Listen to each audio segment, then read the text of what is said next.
Idolera. So, 19 years old po. So, ginagawa ko po negosyo part-time. Estudyante sa umaga, negosyante sa gabi. So, ngayon po, sabi nila, estudyante, hindi daw kaya. Kasi, busy sa school. So, ito po yung negosyo na AIM Global po, 1-2 hours lang po yung ginagawa. So, marami nang sabi sa akin, Rhea, hindi mo yan kaya. So, sabi ko, kaya ko to kasi maraming paraan. So, dito po ay grabe po, ang dami-dami po pong natulungan. At the same time, marami din po akong na-income po sa AIM Global. Ngayon po, bibili po kami ng 6 na package. So, sa Qatar po itong pera. So, bibili na po kami ng 6 na package. So, halika po, bili po tayo ng package. Ayan. So, yung sa walo. Ayan. So, grabe talaga.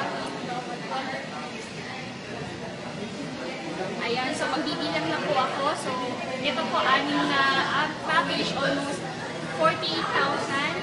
So, ayan. Bibigay ko na po sa counter natin.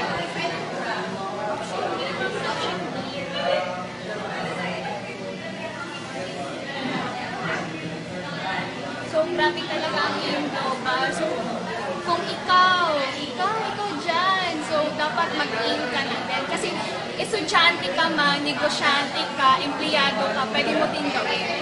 So, ako nga, nagagawa ng estudyante sa mga lalaki dyan. Kayang-kaya nyo yan. Tama? Yan. Power talaga.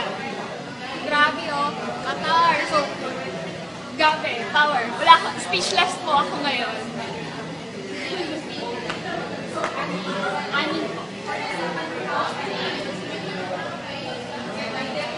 And cut.